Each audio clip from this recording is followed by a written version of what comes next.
that in their first game versus Team Solo Mid, and they were able to get a victory out of it. Yeah, it they're was doing the same ones. Quite scary. Yeah, it's absolutely going to be the same ones. Ball's looking to be Shyvana. Exactly. So as they go back through picks and bans, we're going to have to just look at what they want to get out of these compositions, how they want to do it. You know that Bloodwater and Xmithy were quite aggressive in their last laning phase. They were able to get out quite strong.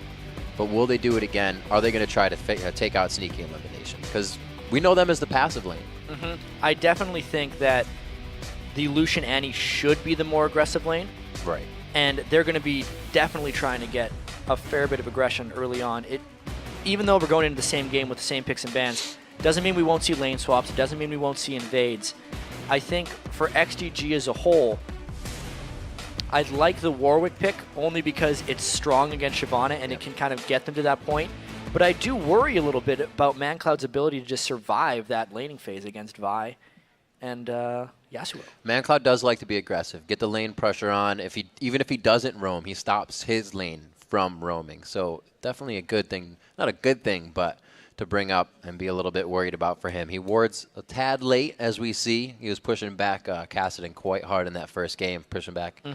So we'll see if they can pull it out. You could see Benny there using his hand warmer as like an arm warmer, just going all the way up and down there. Well, the blood flows into your hand, so if you speed it up beforehand, right? Does that work? Nope, probably not. Okay.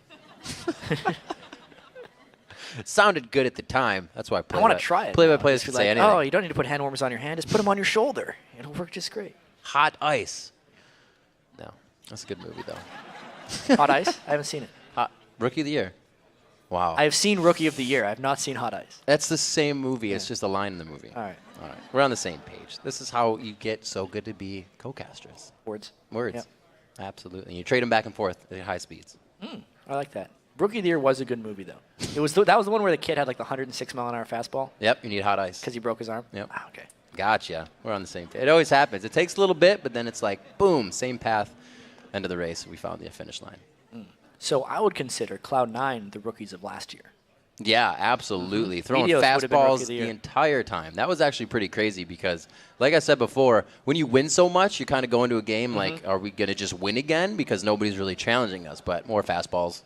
Well, if anyone challenged Cloud9 last year, it was XDG. Yes, it was. XDG very much so in the early game. Remember, 88% of you came into this game thinking Cloud9 would take it, and it's still 88% on that website. So we're going to have to see if the fans here are correct. But the fans also sitting behind XDG after that first game. Zuna finding a little love in the jungle. So both teams, you could say, have home court advantage right now.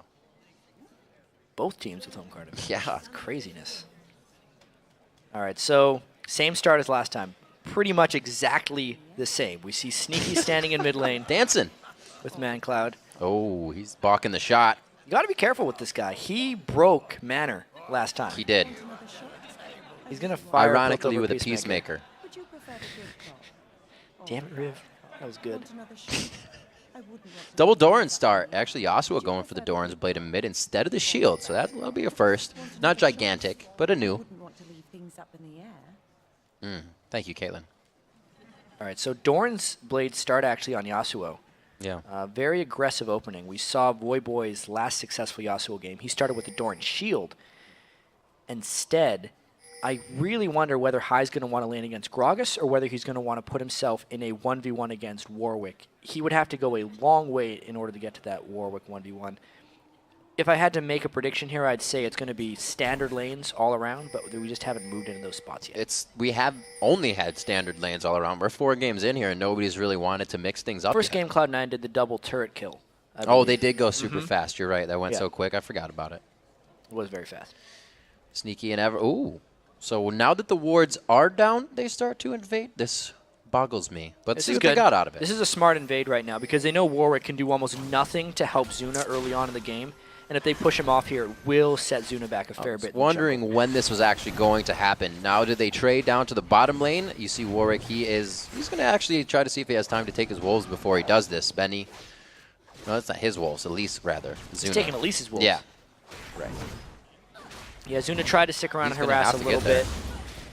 He's going to run to his red. I wonder, actually, if Balls is going to take the blue buff now for himself because he doesn't want to get to lane. No, he's going to run straight down to that turret to get some minion experience. So it doesn't seem like Balls really is one of the Void Boy, or we saw earlier happening, that they just walk away from level 2. Actually, he was doing yeah, it, well, but now he's approaching the lane. Balls actually took the Wraiths while the counter jungling was happening and then ran all the way back across the map. And the only reason Balls showed himself in the lane that early was because the wave was already pushed to his turret, so there was experience for him to get. As you can see, Benny is still jungling since the Caitlyn and Thresh haven't actually pushed it to the turret yet, therefore couldn't get experience. A little gentleman's agreement on the blue takes of either side. Let's see that Zuna's able to take that one back into his favor. Zuna, we said, playing Olaf in his last game, 6-0 in 15. Going to be bringing out the Lease. We pointed out a little bit of the mechanical, that it has heightened the mechanical prowess of a Lease. Takes a little bit more. The requirement of there we go. A lot higher. I wonder It's if a we go down weird to thing this to counter bottom jungle lane. that early, but it's because he'd just taken the blue. Yeah. And they're pushing him off the turret anyway, so they're going to be taking turrets. And again, Cloud9 Deja vu. opts into this turret trade. It kind of forces the other team to have to opt into it as well. You go this fast. TSM fell behind here last game. They weren't even halfway done with this turret by the time that Cloud9 took theirs, and it looks like they will be able to fare a little bit better here, or XDG that is. That move by Balls right there, waiting in the tri-bush for experience. Twice in a row now. It's going to give him an edge. It gave him an edge against TSM. It's a smart thing, and they didn't even get that turret. This is going to... Again, Cloud9 is looking like they're coming out on top of this. Let's see if they can hold it. That was Zuna backing, or not Zuna backing, I'm sorry. That was Bloodwater backing, saying, you guys got this. And he's not even focusing down to that bottom lane. They say, I'll meet you in mid. We're starting the rotation now and putting it in step. Well, here's what XDG is doing that TSM didn't, is they are making sure they have defense for their other lane. Yeah. And they're still having enough to finish off the turret and keep the game close. Yeah, that was a little miscommunicated in the previous game. Our first game of the day, actually, Cloud9 TSM. XDG, like we said, faring a bit better here, but High is still trying to keep this lane pressured or pushed as much as possible. So ManCloud can't get out, can't roam in it. Not ManCloud. Oh, I was going to say it's ManCloud playing a little passive, but ManCloud now being ManCloud. It goes in for a flash body slam, but neither team really wanted any of it. That was really strange decision-making right there. And now it's getting maybe turned around. Both flashes down from mid and jungler. High's early laning phase was very strong against Gragas. Yeah. He's definitely been outplaying ManCloud there. And it was almost a desperation flash body slam because he thought Zuna was going to be in range to gank, but it wasn't even close. They caught Meteos. As soon as he peeked his head around that corner, they didn't want any more of the fight. So really good positioning by him. Always right place, right time.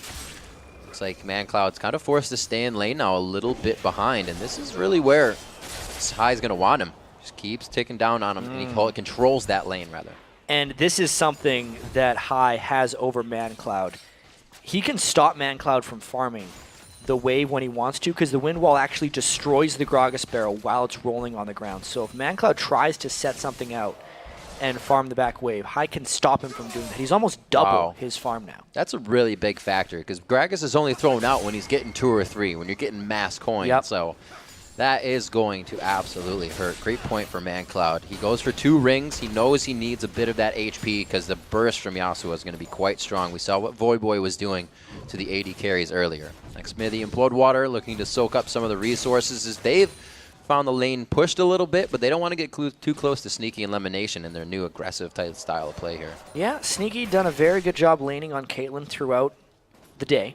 This is his second game on Caitlyn. He was victorious on TSM, and that's... There's an argument to be made that he was just getting rid of that, but it's a bad one.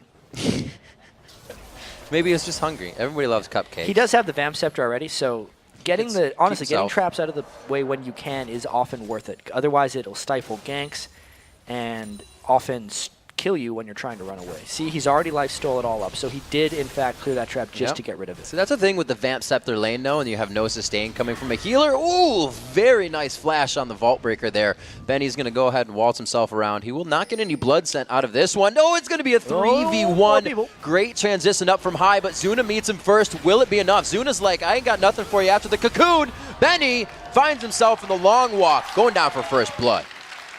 And that was all because High had so much presence in that mid lane to stop ManCloud from roaming up, but he himself is in trouble if ManCloud... No, actually not, because he got the wind wall. The wind wall will change the prediction immediately. Lemon Nation also trying to throw out a quick aggression there to get the Fog of War into their favor and everybody coming out of the woodwork. See them pushing down. They decide to leave the bottom turret, though, knowing there was a lot of aggression towards the top side. Why would they leave Smithy in the bottom lane if they're not going to get much off this?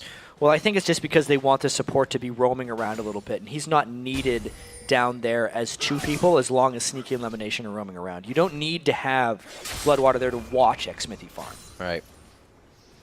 He's soaking up more experience. That'll put him ahead in a few levels, and he's actually got 2 levels on his support. So they'll have to be careful if they actually try to go in for a fight. Tibbers will not be there, and they will have to coordinate. Same thing on the other side, though. Sneaky's a level ahead Elimination, as it should be, but it's not 2 levels. And they're definitely going to be able to coordinate these fights. Pushing up here from Xmithy and Bloodwater without too many wards behind them. And I think they heard me. They go to ward. They're going to get some safety back in that lane. But honestly, the laning phases aside from the middle have been very even and close. I'd say Benny actually had the edge on balls before he got ganked. It's really just been about High's Yasuo shutting down ManCloud's Gragas. Something to keep an eye on for sure. We know Gragas is being really one of the top tiers. We've seen him in the jungle recently as well. Seen him as support recently as well. So you've seen him everywhere. Been used all around the map. I wanted Gragas support to work yesterday. It just didn't. It was actually Kuja who tried to play support Gragas. Yeah. Some people may know him from long ago in the European scene. But, all the way back to Season 1 finals. He's been around. Against All Authority versus Fnatic. Those are some fun games. Definitely a different style of play 3 years later. You could say that. You could say it's slightly different. But even so, we have Yasuo against ManCloud. He's got to get out of the way of that teleport. Oh! That's all that needs to be said. ManCloud's going to get tired of this really quickly.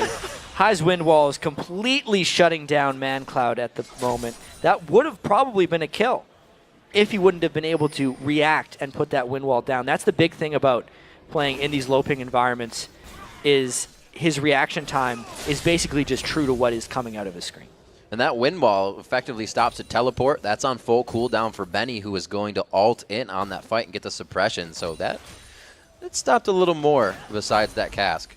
And XDG likes to get their advantages in the early game. If they don't pull off early game advantages, they oftentimes aren't able to close out games. And Cloud9 is the ones coming out with the edge here. They did a slightly better job with the lane swapping, and they've just done a better job rotating and taking advantage of High's great Yasuo play. Absolutely. The cookie is crumbling in their favor right now. We've seen the gold lead coming into the start of every game here in the North American split be at least, or I should say just, around 1,000 gold. It doesn't really spread too much until really later in the game, which we see teams getting that first dragon, getting those first turrets. Oh, here comes a gank. Ooh, Zuna, very, very low in the mid lane, but he repels on most of the damage there, gets himself out. Very well played. And I believe he canceled out the Vault Breaker, Assault and Battery rather, and he did. Yeah, they were trying to chain that one after the other, but he was able to repel right in between the combo. Actually a bit of a strange gank there. I feel like if Meteos would have ulted at the start, they would have gotten the kill. But then, since High did land his Tornado, he ulted right away, and they just messed up their chaining because he actually landed a spell he wanted to. See where they go from this. A little aggression in mid could give them enough to start going for the turret. A sweet little wall there stops Xmithy from putting some passive damage down onto it. It looks like Cloud9 has everything they need to siege protect. Yeah, there was no wind wall to block that Gragas assault, but the turret stopped him from going too far away. I think the dragon fight's going to be a big factor in this one. Gragas says yes. So does Annie. You're going to have to see Meteos if he can really change the minds of everybody. There are 3 dive buddies on this team. High wants to go in, but he's not going to be nearly as tanky as Meteos and Balls, so there has to be extreme coordination when they get into the fight. Yeah. So the nice thing is he's gotten a Static Shiv, and right. for Yasuo, surprisingly, Static Shiv is a great offensive and defensive item because he gets the extra damage from moving around so much. But since the move speed actually comes out from Static Shiv on him, it's an off argument, but it makes his flow recharge faster for the passive shield that he can get to proc there. It does look like Cloud9 is all grouping up towards this dragon now, hoping to catch Zuna and ManCloud in a blue buff rotation. It's all about how fast they can kill it. It seems like Cloud9 is just kind of going for this dragon. Doesn't seem like anything was really set into place. They found the window and took it, and sometimes that's the way you have to play. They start to spread that gold lead to 2,000 now. First dragon down at 12 minutes, so we'll see that around 18. We'll see if both teams are actually moving for it beforehand. And check out Meteos. He hasn't even finished a Spirit Stone yet. He's still sitting on Hunter's Machete, and he's just going around with the Boots of Mobility, but it hasn't hurt him in health too much. Knowing that he can take all the blue buffs, he's able to spam his spells fairly frequently in the jungle and actually keep his shield up from using spells. It's making it so he doesn't need the sustain from a Spirit Stone. Definitely seeing less Meteos than usually in the lanes this game. We saw Snoopy tried to build mobility boots on Lee Sin in their first game for EG, and he was only really the support there, but here we go, getting the lockdowns in. They're going to be able to take him down. They try to get a bit of suppression down onto balls, but they get out alive. And this is what all the Vi's do nowadays. They max their Vault Breaker, and as long as that lands for Meteos, it is a huge amount of damage, and it gets the kill for them. Then they just chained their ultimates together, and there was not much Benny could have done to escape that one. Not much he could have done or can do right now about his turret going down. The rest of the team is in the top lane, so we have rotation now. Meteos is going to be heading over, but Balls is free to pressure this top turret, and Warwick really isn't that close. Getting the repel out of Zuna. That was cute. Just about. Cool wall. Yeah. It's windy. Second turret goes down in this lane, though, so there's a lot of split pushing going on. High. Might want to be a little careful about ManCloud here. He doesn't have any mana. He gets popped back to his team. It was a good flash. That was pretty lucky. He flashed over that barrel so that it knocked him in the other direction. Otherwise, I think ManCloud would have finished him off. Looks like XDG is still sure around the map. Zuna and Bloodwater, Zuna, going to do it a lot. Smithy and Bloodwater have not moved from this bottom lane for quite some time, and we even saw that Sneaky and Lemonation were mid lane even before, and still the bottom turret is up for these guys. They've been putting their focus in a lot of other places when they had that lane in their favor. Yeah, the farm in that bottom lane has been rather close. I would say that the lane advantage of Xmithy and Bloodwater should have mainly come through, but because we did so much 2v1ing and so much swapping, it was hard to really fight in a 2v2 situation, and it just means the farm is close. XDG definitely handled the early turret rush better than Team Solomid did in the first game. It wasn't Cloud9 instantly going and pressuring the turrets. They have found the second one in the top lane, but even in the first game when they dropped it quick, it didn't really play much of a role. It was all about the mid, and then the Dragons, and then the Barons. So if XDG can kind of get by the fact that they don't have a top turret, they'll be in good condition. Yeah, I can see XDG falling behind a bit in this game, though, because a lot of their farm in the jungle is just low. They haven't been able to make any plays of their own. They're really just reacting to what Cloud9 is doing to them. And that's what you almost can't do. When you're playing adaptive, you're already one step behind if you're not the one initially doing the adapting to what's going on. So XDG is thinking of what to do. Who's the initiation, though? They have the Tibbers. The Flash Tibbers could absolutely be there, but when you use that, you're only going to have a dragon, a chick with big hands, and Yasuo coming at your face. So it's a lot to worry about. See if they can get the push down on the bottom lane here, because Annie's flanking around from the side. They don't want to get caught in a Tibbers plus Xmithy combo. That would be a bit too much. No, but they are, chat. They are. And there's the culling on the backside. Box goes down. Benny's there to capitalize on the suppression, locking him down. Lemonation's going to fall on this one. And no, they don't have the wards to be safe right now in that bottom lane. The pink ward from Bloodwater pays dividends because they did not know that it was the Annie approaching up from the top. And, of course, the teleport came in on another pink ward, I believe. Yeah, check it out. Going from the other pink ward down on the mini-map. Even with the lantern there, Warwick had them both dead to rights. He hops on Sneaky just for fun, and then Lemonation had no way of running away. He didn't even bother trying to use his flash. It worked really well when they played Ashe and had Hawkshot when they didn't ward. But when they don't have wards and they don't have Ashe, it looks like the bottom lane gets torn up quite a bit there. Very well played by XDG. Baron is up in a minute and a half right now. Or, yeah, Baron. Dragon is up in a minute and a half right now. And with XDG winning that little bottom lane scuffle, they get the Bloodthirster up towards Xmithy and charged up.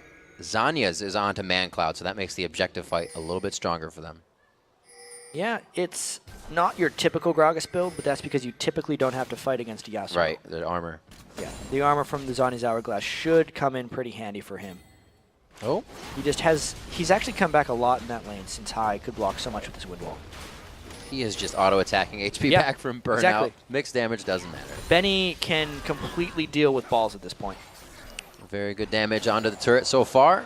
It looks like they don't want a full engage, though. It's not what they are ready for. The teleport is down. There's just too much crowd control they're looking at for this next fight. High stays alone. And maybe he can bait this fight out. It looks like Sneaky and Lemonation want to help him with something. Yeah, High's still working on his items as well. He's got 1,000 gold in his inventory. He has one for the Vamp Scepter and Double Thorns, so he's really worried about keeping his health sustained up high. Cloud9 still getting out pink wards. The pink wards laid after they actually lost their bottom lane just now, so they're kind of doing a little bit of their own reacting to something that happened when they were the ones on the driver's seat just a second ago. Still 4,000 gold in the lead.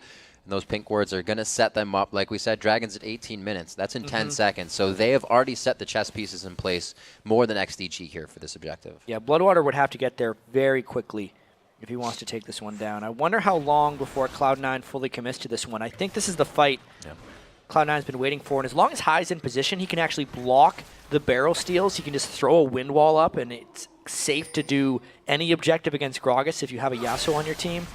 It is a little dangerous, however, just putting themselves in the Dragon Pit and allowing XDG to initiate, but that's what they've chosen to do. Here we go. Benny's getting close. Eyes on Warwick. He locks down High, actually. Dragon goes over to Meteos. He gets the smite down perfectly on it. High is very low, but somehow still alive in the fight. He dashes out. Benny's on his tail. Can he live with the last hit there? They have put 3 people on 1 person. The other side of the fight, it's XDG losing 3.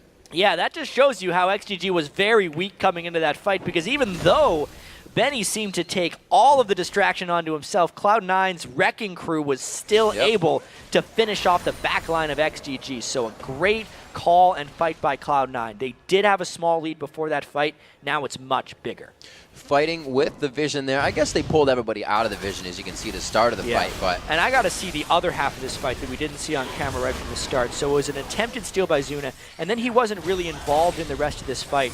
You can see he runs off towards the top, and Meteos is who's fighting up there with Shyvana. This part we've already seen before, so you can see Sneaky just finish off Benny with those Ignite ticks, and that's the 3 for 1. So very nice coming in. 202 in the top lane for Balls. Meteos sitting on the same score. And this time it looks like Sneaky and Lemonation are going to take a little bit of a backseat. They're putting more of the assists up for the team to make sure that they get everything they need in. But they have found the biggest lead we've seen at 20 minutes into the game. 5,000 gold lead as XDG comes up on 26,000. And almost an engagement there. A great lantern out by Thresh. Yeah, so soon to be an Infinity Edge on High. That's going to be a scary thing. But it hasn't necessarily been him being a big factor in this game. It's been the synergy between Balls and Meteos. Yeah. The gank they were able to pull off on Benny in the top lane, and then their dive in that dragon fight have really been what's securing them the big advantages. Balls, even though he can get handled by Benny in the 1v1, hasn't let Warwick take much back on the map. You look at that lane, Balls' turret is still standing. Yeah. 2 of Benny's turrets are gone. Ah, again. Those wind walls. Wind walls, trying to keep him safe in mid. Something we saw earlier with Benny coming down in the teleport. They got good kills on Lemonation and Sneaky, but it didn't deter them at all. Usually you think the next fight would kind of go, in XDG's favor as well, but Cloud9 knew how to regroup for the fight, putting themselves up with that dragon. It's very hard to come back after losing fights like that and go back and forth every time. Usually it's a team getting a little bit more every time, but Cloud9 does not let that happen. Not so far this game. We're only 21 minutes in. They had a slow, methodical play against TSM. This one's been pretty standard, not nearly as slow as their game against TSM, and I think they're trying to pull off a bit of a split push here with High farming on the side, which means here comes the initiation. Oh, Sneaky on the front line, and that means he is going down first. Ball's coming from the backside, and they just get everybody as they try to siege the turret. That's how you do it. You come onto your own turret from the backside, but it looks like XDG finds a bit of ground in this fight. Lemonation very low, stopping High, but he's able to finish out ManCloud, the barrel, taking down Lemonation before he gets hit. Valiantly doing some good damage before he goes down, and still so chaotic, but only 3 for 2. Yeah, they get the 3 kills because they saw there was no wind wall to block their initiation that time, and they just went all in right away. I don't know. He's just trying to stall. Wow, Burns getting the flash. flash out. Not what he wanted there. So High in his aggression loses out on that summoner spell. It looks like Cloud9's able to is forced to regroup now, and that was XDG's chance to really get into a fight. They took down 3, and they did a great job. They saw their opportunity, and they pounced on it. The Warwick still doesn't even have his wits end, but he is becoming pretty strong man right there. 7,200 gold, actually 1,000 behind what Balls has on Shyvana, but just as impactful in some of these team fights. Warwick always used to say he doesn't need as much gold to be good as other champions. His scaling is just so strong. Like we said, that time bomb, I'm going to be looking towards another 20 minutes in this game, and you will just see that Warwick. Well, we'll Zero see him. cares. Yeah, he won't care. It's not like he's going to start blowing people up. He'll just be very difficult to deal with. He gets his extra set of 4 abilities. Yeah. Then he can blow people up. 3-2 in turrets, so not too much map control really is the name of the game here. It's all been within the lanes. The mid turrets still, or mid turret, I should say, still standing for XDG, which is going to help with their buffs a little bit. I don't see that Zuna is really trying to make too much pressure. He had a little bit more pressure on Olaf in the counter ganking, or counter jungling, I should say. But maybe Meteos on the other side doesn't let him do that. This is a much different game for Zuna. He didn't get the early ganks happening, and now he's just trying to make up for it. Yeah, got onto high pretty well right there. The body slam and the instant Q barrel. Able to get 3 off of that and the shutdown right now onto high. That was all Benny, I feel like. The suppression from the Warwick ult just allowed the rest of them to fly in afterwards and finish him off. High pushing up a bit too far without safety. See what they're getting wards around. They got pings down towards Baron. Those are only for vision just now. Really not putting out enough damage to cancel that guy out quick enough. So at 24 minutes, 7-7, even in kills, and it's really the next focus. Oh, Meteos looking to Q that Vault Breaker. Almost landed on ManCloud. These guys are testing each other quite a bit right now, seeing who can pressure each other more into making that next mistake. Yeah, and it's going to turn into a pretty good game here. You can see XDG, since they got the kill onto high, was able to take that turret back. They're really pulling this one around. If we get a dragon fight next, which we probably won't because the timing is just off, it would have been a good time for XG to come back into this one. As it is now, Cloud9's going to get it, and it's actually going to slow down the game a little bit. This isn't a point of contention. I really like the focus in Meteos here. Always on those champions that can get himself in the team, but also helping with the Locket of the Iron Solari. If high or balls on Shyvana or Yasuo need that extra shield when they're in deep on the back line. Ooh, Benny took a lot of damage up there in the top lane as well. So Ball's fighting back with that Blade of the Ruined King active. Now Warwick has to heal up a little bit. And this could be another opportunity here for XDG to find that fight. Bloodwater doesn't quite have his flash yet on Annie, but that was a very potent initiation for him the last time he did it. Lemon Nation trying to use the Fog of War here to his advantage on the side. Meteos on the out. He gets caught. He's forced to Vault Breaker in.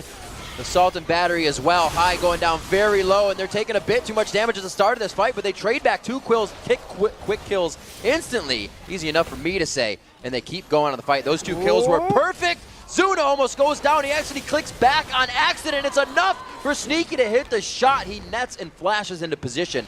3-1 now. That was just a 3 for 2 in favor of XDG. Completely turned on its head right there. Yes, they got a start on the Meteos, but he's a very tanky guy right there. Didn't actually use his Lock of the Iron Solari. Wow. Maybe could have lived. Even so, Cloud9 just powering through. Benny trying to do what he can on the front line, but he's only going to be taking a bit of damage. It looks like they get the turret without any worry. It's going to be on the Sneaky. They play him off. Can they get enough damage? And they finalize the kill. Great reaction time there by Lemon Nation to keep his AD carry alive. The follow-up kills coming from high. The Thresh Lantern out. And Boss is going to be safe from burnout and the Ascension. XDG went about a quarter second too early for that one because they had the support coming in Xmithy and Bloodwater, but it ended up just costing them both of their solo laners' lives. So even though XDG had done so much to claw their way back into the game, they just lost it all right there. Cloud9 was able to turn right back around because, honestly, XDG came right to them, and Cloud9 turned it around beautifully. Meteos looked like he got himself caught, but they just have so much confidence behind their team and what they're doing. They were able to, that fight went from coast to coast. It did start down by Cloud9's second tier mid turret, and then ended up at XDG's turret with them losing more people. An unfortunate situation. As you said, the cookie's crumbling in the favor of Cloud9 in every instance here, and we're even seeing the fights go back and forth, but just too much in the favor of Cloud9 that time. It's all up to XDG now to really take back the driver's seat and use this time to figure out how Cloud9 is getting around their defense. Yeah, well, they're getting through a lot of it because they got 2 Last Whispers completed right now. That's a huge amount of itemization for High. Picked up a bunch of gold in that last fight. He's actually sitting at 1,120 tops in the game. So not only did he have a good laning phase, he's had an even better roaming and team fight phase. That last fight in particular was a huge boon for him. And now they can actually do this Baron with a little bit of peace of mind if they want to start doing the baits back and forth, or just Shirelia's in and try to make it happen. They wanted Zuna pretty hard there. Great cast coming out from ManCloud. Saves the day for a quick second. Not too long of a cooldown on that. We'll see them getting back into each other's face in just a quick tick. Zanya's finished up for ManCloud, and he's had that for quite some time. The only times he's used it, he's actually gone down after. So it's really not proving useful for him just yet, but nothing else is really going to. It's really hurt his Gragas build. You see most Gragases get the death cap very early, and he basically turns into a burst caster. Since he had to go with the Zanyas, his damage has actually been dropped fairly substantially, and he has not been able to make the impact he normally would on Gragas. Wits End finally finished up on Benny. It's something we saw Darian building up. I'm actually happy it's back. It's kind of one of my favorite items. I like Wits End. Everybody loves my favorite. Everybody loves attack speed. How can you not? 12-8 in this matchup. And that attack speed hopefully is starting to help Benny as he gets into that tankier part of the game, because it is an 8,000 gold lead that Cloud9 has right now, and it's really spread nicely across their entire composition. Nobody's focused power right now, and even Lemonation has 9 assists, so that's going to be helping him out a lot. Yeah, plus he's almost maxed out on cooldown reduction there with the Talisman and the Boots of Lucidity. So that's a lot of hooks, a lot of plays, and a lot of control in team fights. Meteos was hoping to hop over a wall, but he got spotted by that ward. We see Benny now take it to the bottom lane. Yep. He's going to get a bit of a split push on here as We're getting forced into a bit of a play right here, because there's the Warwick in the top lane, so either Cloud9 goes for Baron, Dragon, or they send someone for Benny. I think since Cloud9 likes to take action, they're going to be going for this Baron first and foremost. The ward is there on the other side, at least for XDG to see. No, it gets cleared out. And this will not be helping them. Benny in the bottom. He has teleport up. They could be ready for this one. Looks like they are going to be able to drop the turret, but is it enough time to know how much health Baron has? It is not. It is taken. The teleport now happens, and he's going to be on the backside of this fight. Maybe they decide to figure out how the pinch works. No, he stopped his teleport. They are able to get in. They throw Xmithy into the flame there. Very nice job getting him to the backside of the fight. Looks like Cloud9 is going to be able to push on. Benny's very sad right now. He just standing there after his teleport was canceled, probably from his own use right there. A lot of times if you try to spam click right as you're teleporting, you'll cancel your own teleport. Yep. Not sure what happened there or if it was intentional, but even so, the Baron was taken before anything could have had a big impact, and now Cloud9 has a nearly unstoppable push down the mid lane. Let's see, well, they will take the turret, and it is going to be the inhibitor next. If that Lantern hit, there would have been Nexus turrets to follow after this, but with that Gragas being up, the full 4 around him, or full 3, I should say, Xmithy up in 1 second, they can't not do much. No, they have continued to cascade their advantage here. Yeah, they gave up 1 turret to Benny, but it was for much more great game. Plus, they can just take a dragon on their way out. Oh, is he going to grab Lantern? Come on, man. It's right there. Get it. No! Oh, bus driver closed the doors. See where they can go from this. The Dragon's only going to help the pile of gold that sits in the back of their fancy car right now. They are ahead a nice, cool 12,000 gold, and that's nothing to be worried about. If you're on XDG, however, it is very hard to get by any of that. You can see, talked about it before, the double static Shiv, Infinity Edge to Bloodthirster, so somebody's got the crit damage and somebody has the sustain to stay in the fight. And these guys, like I said, with that Locked with the Iron Solari, and then Meteos builds the Banshee's Veil, they're starting to become completely unkillable, and Benny is losing people that he can ult in these fights. Yeah, Benny, in order for the Warwick to work, other people actually have to be getting things low.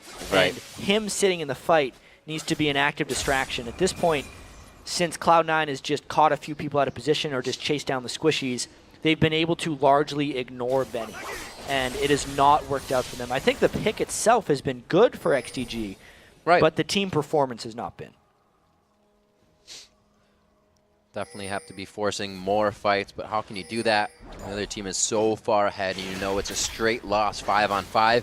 You get the split, you use the Fog of War to your advantage, and you use the Greg Assault to get high right in the spot you need him. They're going to throw it in the box. This is a big fight here for XDG, and they need to come out on top, but even with the turret on their backside is another member of the team. It's Sneaky and crew to wipe them out, push them off their own base here and just the outside. It looks like they're able to continue. The Baron taking away is really giving them a huge advantage, along with positioning. Hey, as nice as the catch was on to High, there was no X-Smithy there to capitalize. So even after they killed him, it was still a 4v4 against a team with Baron, which meant 2 people fell on XDG, and they lost their turret. Here comes the continued push. And this becomes the hardest part. You have the wave you have been waiting for in the top lane, but XDG can't get anywhere near it. Cloud9 is knocking on the front door for a second time here. The second inhibitor looking to go down, doing this methodically as Cloud9 does, and I would not be surprised if they took the time to go top and take everything. They were not able to get that last inhibitor, only because XGG had respawned and they had actually gotten harassed down quite low amongst all that. But good control, smart counter move. Yeah. It's actually a little strange for Cloud9 because normally when they play, at least back in the 2013 season, they were the ones who initiated almost everything, and teams were reacting to them. But in their first game, when they had the Teemo, they set up their traps, their little stupid mushrooms, they were so annoying, and TSM had to consistently come into them over and over again, and that's how they won like a very slow and drawn-out game. And in this one, when XDG made the game close, Cloud9's victories have been very reactionary. We think of the first fight, where the first fight they won way up towards the middle turret of Cloud9 when they got the catch on Amedios. That was XDG's move, and Cloud9 just reacted to it very well. Even the last push for the bottom inhibitor, XGG's move to get on high, but again Cloud9's victory. So instead of them playing extremely aggressive and making all the moves, they're actually reacting a lot more than they used to. They're the ones that wait for you to make the mistake. It even kind of plays in, like you said, the way they did it with TSM. Knowing that TSM was warding so much, they cleared a ward and hid where they wanted to ward. That's how they caught the odd one a few times. Yep. So they really play to their opponent's mistakes, and that's a different way to play when you completely win every game. If your opponent doesn't make a mistake, then it becomes scary. But Cloud9 is exceptional at finding them. Sneaky with blue buff as he heads towards the bottom lane. He doesn't even need it, but there you have a lot of things they don't need right now, like a 12,000 gold lead. That's pretty good. 15-9 and 8-4 in turrets. They still have 3 to drop on the map. It's good for XDG. They got their inhibitor back in mid, but they are all huddled around pretty much a small campfire that is those 2 inhibitors, keeping them alive. They got to keep those things warm, otherwise they're going to get destroyed right here.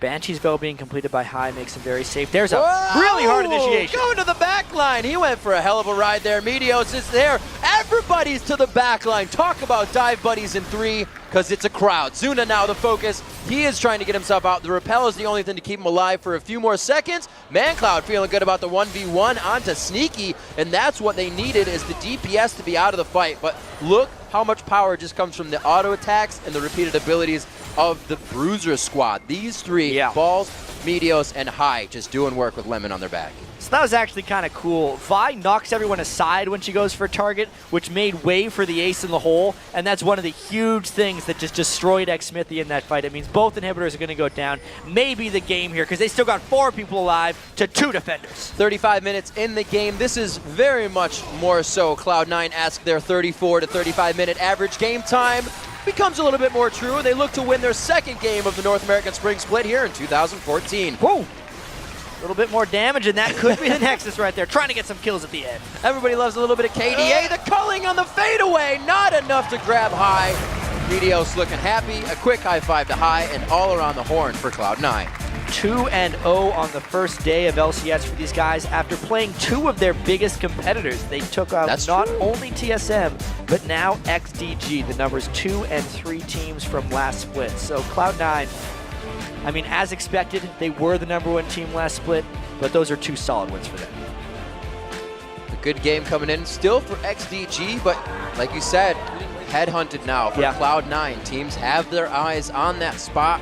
A lot of teams started this week. Every team started this week in first place, but now really Cloud9 can be the one to say that. Nobody else has 2 wins. 2-0 on their way to 4-0. Fnatic is the only other undefeated team in the European LCS there. Cloud9 hoping to start with a super week flawlessly like they did in the 2013 summer split. And if I'm Vulcan, I'm not feeling too bad about that. Yes, they made some over-initiation plays, but they did kind of have Cloud9 on the ropes for a little while. Zuna didn't have the same game he had in Game 1, but that was a close competitive game throughout. And a thing to see that really sparks my interest with Cloud9 is when they went through that first week, when they went undefeated last split, I think it's a lot of the same champions. I think we had 5 Zacs for Meteos or 4 Zacs for Meteos.